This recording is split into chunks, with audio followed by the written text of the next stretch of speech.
So, good morning. This is the induction of labour session that we planned. We planned in Oxford this morning. So I'm just going to remove my mask because I feel like I'm sitting far enough away from Di and Denise, who are going to leave this session. So just so that you can hear me properly, my name is Wendy Randall and I'm one of the consultant midwives at the John Radcliffe Hospital. And I've got with me today our main induction of labour team. So I'm going to show you. This is Di Fagan. So she's one of the induction of labour midwives. And this is Denise Pierce, who's the other induction of labour midwife. So I'm going to let them adjust the computer until you can see both of them, and I'm going to move out of the way and let them talk to you. Good morning. Some of you might have seen me before when I was on with Wendy discussing our induction of labour process with the prostin. And since the beginning of May, we've now changed over to a mechanical induction, which is using the Foley catheter. So obviously Denise is with me and she's my partner in crime, so to speak. You'll more than likely see one of us when you come in for your induction. So we're just going to kind of talk through the process with you. Basically, you'll come in and it's pretty much the same as it was before in terms of we'll do a set of obs and you'll be with us at the most a couple of hours. Some people can come in and we can get them in and out within half an hour. But you need to be monitored to start with, and that can take anything from 10 minutes up to an hour. And we do a set of basic observations and then we'll examine you. And then it really depends on what's going on with your cervix in terms of where we go from there. So if you come in and we think that your cervix is about 3 centimetres or more and it won't hold the Foley catheter, then we just essentially give you a really good stretch and sweep and send you home. Because your induction isn't actually booked the day you come in, it will be the day after. So if you labour from that, then that's great, and you can go and birth wherever you wanted to, whether it be a home birth or one of the midwifery-led units. That's absolutely fine. You don't have to come into us. Or if we think you'd benefit from the catheter, that's what we would insert. It can be a little bit tricky going in, but you know, if you find it difficult, please don't worry. We have gas and air that we can use as well. And Denise is just opening one up now for you. The catheter before? So it's just that little end bit that goes into the cervix. I don't know if you can see, it's just got a little bit of a ridge there. So that goes in just inside the cervix, and we ideally want that to be sitting kind of right on the inside of the cervix. And then what we do is there'll be 2 of us, but it won't be Denise. We have a lovely team of maternity support workers, so we have somebody else with us as well. And then we just very gently inflate a balloon with 30 mils of just normal water. And it'll blow the balloon up. I don't know if you can see, if I bring that forward. So it blows the balloon up to about 3 centimetres. And it's, you know, once it's in, it's, like I said, it's just a little bit tricky going in, isn't it? But sometimes, yeah. What people have said is they just feel a little bit of pressure, don't they? And sometimes there's just a little bit of pressure when you're sitting, but we then give it a little bit of traction, so we just tape it to the inside of your leg. Just have a very quick listen into your baby and make sure the baby's fine, and then you're off and you're on your way home. And then you'd come back to us the next day. So if you want to take it from there in terms of... Sometimes people feel a bit of cramping, like period type pains, but nothing major that they need. You know, some people decide they want a bit of gas and air, but nothing. It's not. They don't describe it as being painful, do they? No, I think it's more of a natural process. I think the gas and air is more for the actual examination. Yeah. Oh yeah. But you know, and you might experience like some period type pain, more similar to what you would get with a stretch and sweep. Sometimes you get a little bit of a show down in the tube, but again, there's nothing really to worry about as long as it's not bleeding. And we would give you Lots of advice when you went home. Obviously, if your waters go when this is in, you'd need to come back to us because it needs to come out. If you can't go to the toilet, then you'd need to come back to us. And if it falls out, great. Then basically your cervix is 3 centimetres or more. So what it's essentially doing is the job of one of the Prostin gels without any discomfort. So it's a much better process. It's better for babies because there's no stress to the baby. And like I said, it is just that initial little bit of discomfort, and then after that, it's absolutely fine. Some occasionally burst, and it's not a problem. It's nothing to worry about. We haven't had many since May. I think we've had about 4. But it's only water, so it's not going to do anything at all. And like I said, if you have the catheter in and you labour overnight and you still wanted a home birth, that's absolutely fine. You can have that as long as you both stay fine. It's not a problem. So I think that's everything. Does anybody have any questions that they want to ask either Denise or myself or Wendy at all? So in terms of a question, can all women go home? No. At the moment, because this is new, we've got very specific guidelines. And basically, if you are a post-dates low-risk lady, then you can go home. Other criteria, you can go home, but obviously, for example, if you're on insulin, if you're diabetic on insulin, you can't. You have to stay with us as an inpatient. And what we would do is, we have the 4-bedded bay, as I've said to you before. You'll come into there initially, and then we will, usually in the morning, I don't know how you do it, Denise, but I tend to earmark rooms for ladies that I know are going to stay, so that we will try our very, very best to get you a side room if we can, so that you've got a little bit of privacy overnight, and you can get a little bit of sleep. But we don't tend to keep women in the bays if we can help it. And when you come in to us, because it's run more as a clinic now rather than you come in and you spend the day with us, as a rule, I've found there's not always 4 women in the bay, so you would come in, and most of the time you're on your own in there anyway, so you would come in, see us, have the catheter fitted, you're on your own in the bay, and then you go home. If you're allowed to go home. Maximum 2 people in the bay generally. Although it is a 4-bedded bay, it's very rare that there will actually be 4 women in the bay when you come in anyway. So. And can my partner come in with me? No, not at the moment. So as a trust for the maternity unit, what we're doing is 1 hour's visiting a day for one person, but not on the day you come in and not on the day you go home. So if when you have your baby, you have to stay in for a couple of days, that's your partner can then have an hour's visiting. But with the induction process, what we're expecting, especially if you're an outpatient, that, like I said earlier, you'll be with us for a maximum of 2 hours. So there's no need for anybody to come up with you, and we will look after you. So no, not essentially on the induction process, no.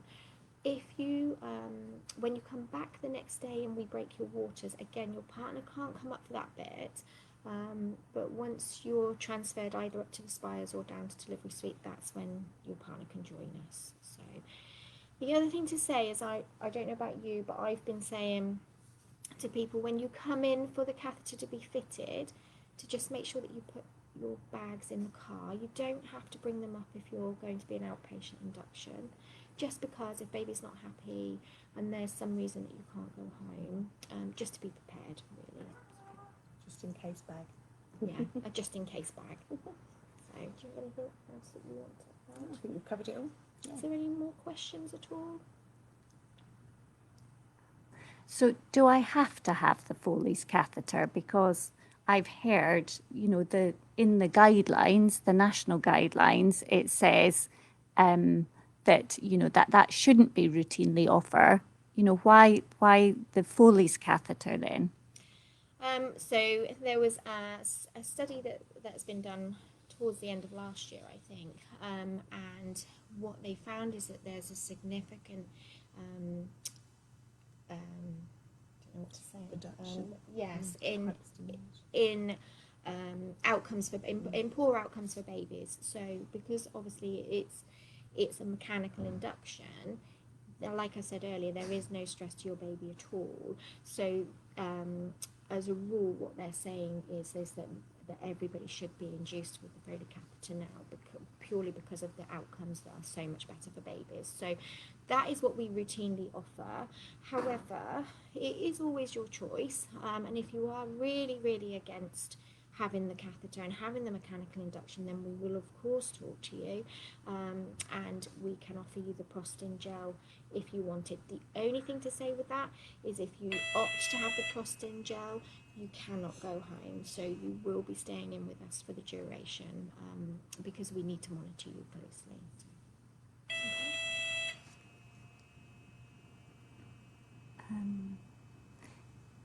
Can you talk me through a bit about what happens when I come in to have my waters broken? So it would be the same as when you come in for your catheter. You would have your observations done by either Di or I or one of our maternity support workers. You would then be put on a monitor for about 20 to 30 minutes, and all being well, then we would examine you and break your waters. We would then encourage you to mobilise and hope that you would go into labour naturally. If not, then we would transfer you down to delivery suite, where we would offer you the hormone drip to bring the contractions on. Great. And can I go to the spires? If you go into spontaneous labour on your own, you can, yes. So Beatrice has said, last time I was induced, my firstborn arrived just 5 hours later. How long do you wait after having the catheter inserted before being told you can go home? So as soon as the catheter is inserted, we will literally just do like I said, we tape it to your leg, and then we do a very quick listening, and you can be gone within 5 minutes. Yeah. So yeah, it's a very quick process. Once you've had the initial monitoring, it's a very quick process. So you shouldn't be in very long at all, Beatrice. So, and like I said, and if you labour off of that, then you just come back to us as and when you're in spontaneous labour. And if you don't labour, then we would give you a time to come back, and it's usually within 23 hours. We would then get you back in the next day to break your waters. So Lisa said, you cared for me when I was on the induction ward. I couldn't have the balloon in the end and had the gel a month ago, and want to say thank you. You were lovely, and I went on to have a beautiful baby boy. Oh, that's so nice. So thank you. That's great news. Sasha Louise, you're currently taking metformin for gestational diabetes. Will you be able to go home? Yes, you will. As long as it doesn't go to insulin. If you're on metformin, that is absolutely fine. And as long as there's no other issues, there's no blood pressure issues, if it is simply just gestational diabetes on metformin, absolutely you can go home. I don't think there's any more questions at the moment. We'll wait to see if there's any more questions that come in. Oh, here we go. Melissa has said, if you have the balloon, can you only give birth on delivery suite, or can you go up to the spires? Sorry, I wasn't 100% sure what you meant before. No, you can go up to the spires. That's absolutely fine. And being induced anyway was not a reason for you to just have to go down to delivery suite. So like I said, if you have the balloon and you go home and you labour off of that, you can go where you want to have your baby. So absolutely you can go to the spires. We've also had some women go to Wallingford and to some of the MLUs from having the balloon where it's fallen out and they've gone into spontaneous labour, and they've gone to, they're low risk women, they can birth where they want to, as long as it's within the timescales of having the balloon inserted. Okay, I'm going to come around and take the answer to this question. So I've got a question from Nancy. You said in your previous pregnancy you had a caesarean section, and you would like to know if this form of induction would be an option for you if necessary. So Nancy, yes, this is a much gentler way of inducing labour than Prostin is, and Prostin we're not keen to give to women who've had a previous caesarean section before. What we do is we hope that you go into labour before, and if not, we see you in clinic and we talk to you about what you want to do in terms of induction or caesarean section, and then go with what you choose from there.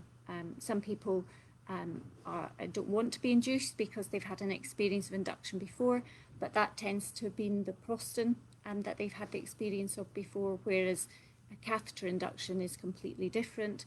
And you know, if you're very keen to have a vaginal birth after caesarean, which we hope the majority of people are, then that is an option for you, and we can plan that for you if it's required. But hopefully you'll go into labour before. So I'm going to put you back to the ladies to finish off. And can I just ask you, I'm just going to ask you both, what do you enjoy? Why do you want to work in the induction of labour bay, Di?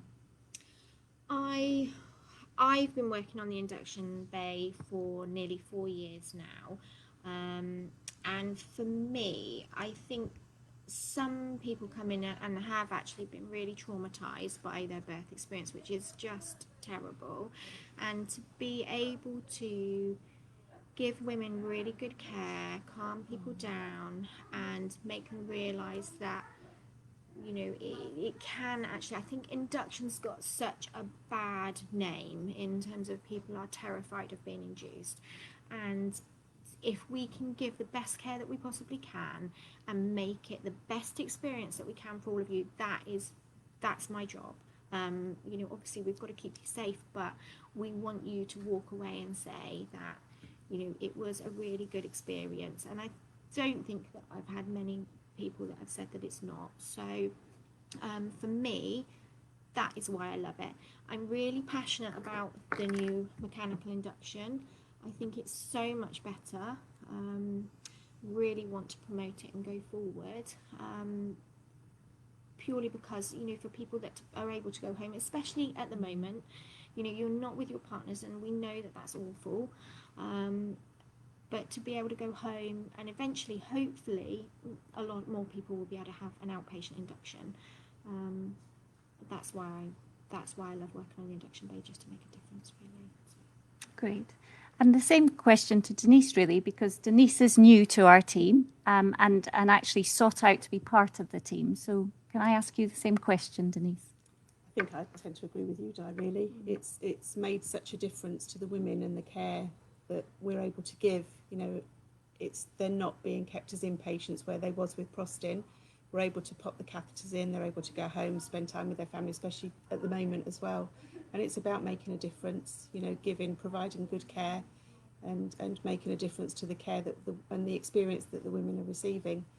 You know, and it's exciting. It is exciting. Yeah. You know, it's something that's, you know, we're both developing, and skills for us as well as midwives. You know, it's you know, initially it was a bit daunting, but once you know, sort of 3 months into it, it's really making a massive difference, isn't it? Seeing, you know, women coming back in through MAU or going to the MLUs and labouring on their own, and you know, it's totally different to when we did the Prostin regime. And I think Delivery Suite have found a difference as well. You know, women are labouring from these, and I think, you know, it's incredible to see. It just made such a difference. So I think another thing, seeing women that have had previous traumatic deliveries and absolutely petrified to come in, thinking it's going to be exactly the same.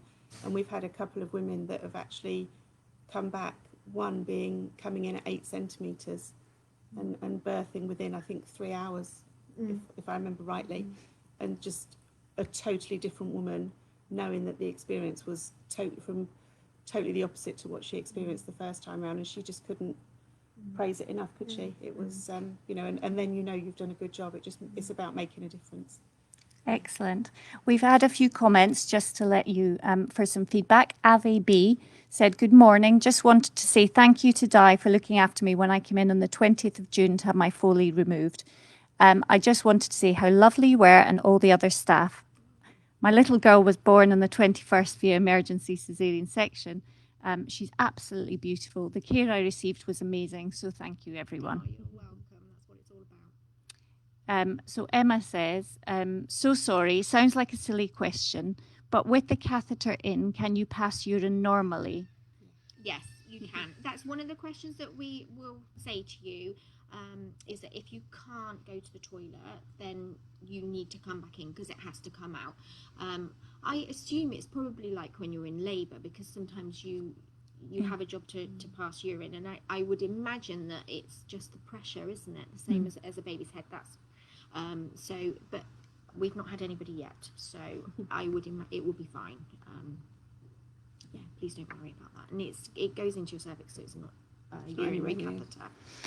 She was just commenting that the normal use for the catheter would mean you pass urine through the catheter, and therefore have to empty it. So she just wanted to check because it was a different purpose. It will go into the vagina and into the cervix, so it's in a completely different place. So no, don't worry about that. The only reason that you might not be able to wee is like I said, is if it's pushing baby's head up onto your bladder. And with this not being the normal use for the catheter, this isn't something, like we said, that Oxford have just decided to do. This is something that's been done and actually researched. There are some other balloons that you can use, but a lot of organisations use these urinary catheters because they found that they're better and comfortable. And a lot of trusts in the country, this is all they use and have been using for a very long time. So. Okay, so then I've got Jessica, who said, I was induced on the 4th of July and the Foley catheter was nowhere near as bad as I was worried about. Denise was so wonderful and reassuring. I ended up having my waters broken and then being sent down to delivery suite to go on the drip as contractions didn't start, but my experience on the induction ward was so calming and positive. Good. Kimberly said, morning, what would be the process if the catheter didn't have much effect after being in for a day? So the hope is that it will stretch your cervix enough for us to break your waters. I think I've only had one where the catheter went in and it didn't quite open the internal os of the cervix, so we then had to revert to a prostin. But I've not had any. No, yet. It's literally one since the beginning of May. It's the hope is it will get you into labour. However, it's on a par the same as the prostin, that we want it to be able to break your waters. So it's just that very gentle stretching of the cervix and to get you to hopefully 2 to 3 centimetres, so that we can do it easily rather than a very difficult breaking your waters. It's very uncomfortable. Okay. So Nancy has said, thank you. Sorry, along the same line of questioning, I assume I would be kept as an inpatient if the induction was necessary, having previously had a caesarean section. Yes, at the moment, Nancy, that our guidelines are if you've had a previous caesarean section, that we would keep you as an inpatient. So you would have to put up with us for a little bit longer, I'm afraid. So stay with us overnight. Okay. Well, I think that is, unless somebody posts in the next couple of minutes, that is all the questions that we have for the Induction of Labour team today. I hope you've had enough information, and hopefully you can watch this again. As we're finishing up, Felicity just wants to say, not a question, but a hello for Denise. Lovely to see your face again. So I hope you'll agree that, we've got a very passionate team of people. They want to make this the best experience possible for you. And we'll do everything they can, as people are saying, to create a nice, calm and positive environment for you. Occasionally on the Induction of Labour Day, you may see me as well. As perhaps another midwife. We can't keep them here working 7 days a week all the time, though they do work many extra hours because they're very passionate about the service that they get. So hopefully when you come in, you will feel reassured having seen their face before. you know, we are all here to make this the best experience for you. So thank you very much for getting up, those that got up so early today with us, but hopefully those that are watching it afterwards will be able to see the staff caring for them. So I'm going to say goodbye, and I'll let the others say goodbye too. So thank you very much for today. She says find the end button. Yes, don't talk when you